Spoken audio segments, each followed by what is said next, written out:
शहर की भाग दौड़ से दूर कहीं एक छोटी सी पहाड़ी के पास सुखधाम नामक एक गांव बसा था। यहाँ हर चीज में एक अजीब सा सुकून था।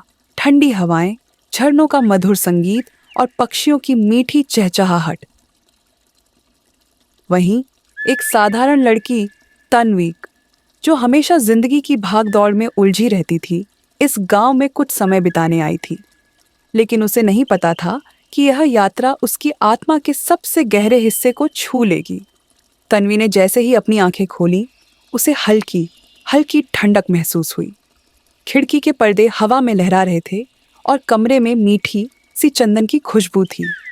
बाहर से किसी दूर के झरने की धीमी आवाज आ रही थी, जो मन को जैसे लोरी सुना रही हो। वह धीरे से बिस्तर से उठी और खिड़की के पास जाकर खड़ी हो गई। सूरज की हल्की सी किरणें पहाड़ियों के पीछे से झांक रही थीं और सामने फैले हरे भरे खेतों में ओस की बूंदें चमक रही थीं। यह जगह सच में जादुई है, उसने खुद से कहा। तभी अचानक पास के आम के पेड़ पर बैठी कोयल मीठी तान छेड़ने लगी। उसकी आवाज तन्वी के कानों में जैसे संगीत की तरह घुल गई। तन्वी ने सोचा, क्यों ना इस जगह को और करीब से महसूस किया जाए। वह धीरे धीरे गांव की पगडंडी से होती हुई झरने की ओर चल पड़ी। रास्ते में उसे कुछ गांव के बच्चे दिखे, जो नंगे पांव दौड़ते हुए खिलखिला रहे थे। उनकी हंसी में एक अजीब सा आकर्षण था, मानो उसमें कोई पुरानी यादों की मिठास खुली हो। थोड़ी दूर चलने पर वह एक बड़े शांत झरने के पास पहुंची। पानी की आवाज बहुत धीमी थी, जैसे कोई संतूर बजा रहा हो।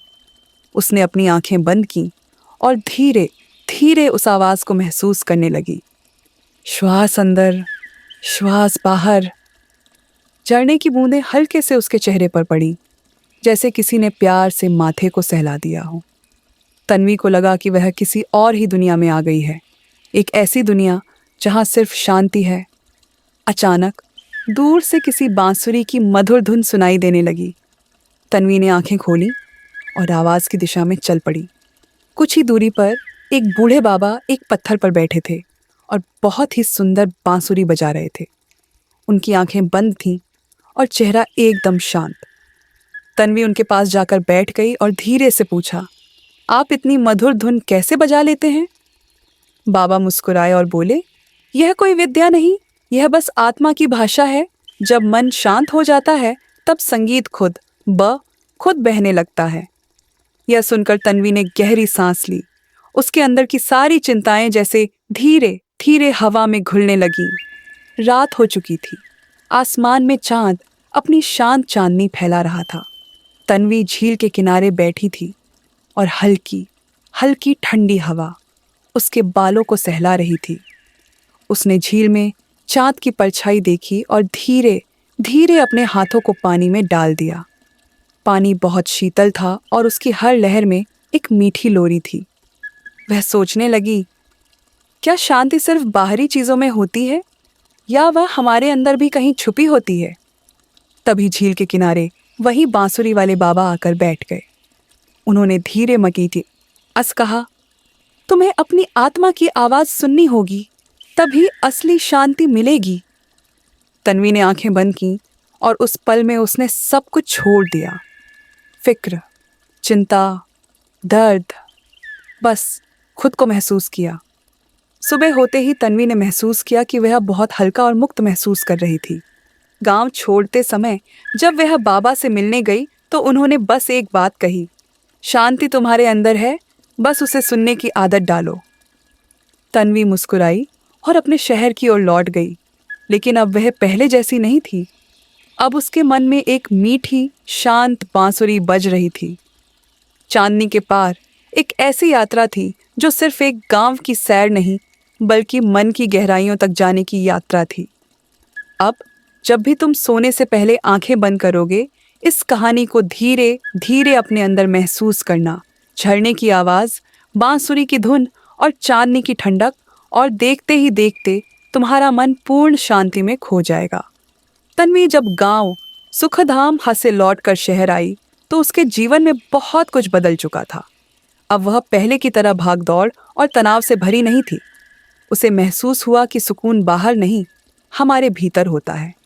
लेकिन एक दिन जब वह अपने घर की बालकनी में बैठी थी, अचानक उसे वही बांसुरी की मीठी धुन सुनाई देने लगी जो उसने सुखधाम में सुनी थी। यह कैसे हो सकता है? उसने खुद से पूछा। उसका दिल अचानक बहुत बेचैन हो उठा। क्या बाबा उसे फिर से बुला रहे थे? तन्वी को उस बांसुरी की धुन में कुछ अजीब सा आकर्षण महसूस हुआ। वह जानती थी कि यह सिर्फ एक याद नहीं हो सकती, इसमें कुछ और था। अगले ही दिन उसने कुछ ज़रूरी सामान पैक किया और फिर से सुखधाम जाने का फैसला किया। ट्रेन धीरे धीरे पहाड़ों की ओर बढ़ रही थी। खिड़की से बाहर देखा तो वही हरे भरे खेत, शांत झरने और दूर तक फैले नीले पहाड़ दिख रहे थे। तन्वी ने गहरी सांस ली। उसे लगा जैसे वह किसी पुराने मित्र से मिलने जा रही हो। गांव पहुंचते ही तन्वी ने महसूस किया कि कुछ बदल गया है। सड़कें अब भी वैसी ही थीं, लेकिन हवा में एक अजीब सा सन्नाटा था। उसने कुछ गांव वालों से पूछा, बाबा कहाँ है? एक बूढ़ी औरत ने सिर हिलाते हुए कहा, कोई नहीं जानता, वे कुछ हफ्तों पहले अचानक गायब हो गए। तन्वी चौंक गई। बाबा ऐसे अचानक कैसे जा सकते हैं? उसने सोचा, क्या उनकी बांसुरी की धुन मुझे यहाँ बुलाने के लिए थी? गांव वालों ने बताया कि बाबा अक्सर पास के संदली वंश में जाकर बांसुरी बजाते थे। तन्वी बिना समय गंवाए जंगल की ओर बढ़ चली। रास्ते में वही पुरानी हवाओं की ठंडक थी, लेकिन अब उसमें एक रहस्यमय गूंज भी थी। जंगल में पहुंचकर उसने ध्यान से सुना। सान्य सान्य करती हवा, पक्षियों की हल्की चहचहाहट और दूर कहीं से आती हुई बांसुरी की एक बहुत धीमी धुन। क्या यह बाबा है? तन्वी धीरे धीरे धुन की दिशा में बढ़ी। अचानक उसने देखा नदी के किनारे वही बांसुरी वाले बाबा बैठे थे, लेकिन वे बहुत शांत और गहरे ध्यान में थे। बाबा, तन्वी ने पुकारा। बाबा ने धीरे से आंखें खोली। उनके चेहरे पर वही पुरानी शांति और प्रेम की झलक थी। तुम आ गई, बाबा मुस्कुराए। तन्वी ने झुककर प्रणाम किया और पूछा, आप अचानक कहाँ चले गए थे? बाबा ने धीरे से बांसुरी को अपनी हथेलियों में घुमाया और कहा, मैं कहीं नहीं गया बेटी, मैं तो हमेशा यहीं था। बस तुमने अब मुझे फिर से सुना है।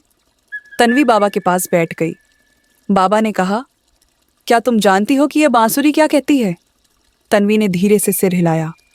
नहीं बाबा। बाबा ने आंखें बंद की और बांसुरी को होंठों से लगा लिया। धीरे धीरे एक बहुत ही कोमल और शांत संगीत जंगल में गूंजने लगा। तन्वी ने अपनी आंखें बंद कर ली। उसने महसूस किया झरनों की मीठी लय, हवा की कोमल थपकियाँ, चांदनी की ठंडक, और फिर उसने सुना एक नए संगीत की धुन जो धीरे धीरे उसके मन के भीतर बजने लगी। जब बाबा ने बांसुरी बजाना बंद किया तो तन्वी की आंखों में आंसू थे। बेटी, बाबा बोले, बांसुरी की गूंज बाहर नहीं, हमारे भीतर है। जब हम अपने मन को शांत कर लेते हैं तब यह धुन खुद बजने लगती है। तन्वी समझ चुकी थी। अब मैं आपकी बांसुरी की गूंज हमेशा सुन सकूंगी बाबा। बाबा मुस्कुराए और जैसे ही तन्वी ने पलकें झपकाईं, वे हवा में विलीन हो गए। अब जब भी तुम अपनी आंखें बंद करोगे, इस कहानी को महसूस करना, झरने की लय, हवा की थपकियां और बाबा की बांसुरी की गूंज, और देखते ही देखते तुम खुद को पूर्ण शांति में पाओगे, मीठे सपने और गहरी नींद।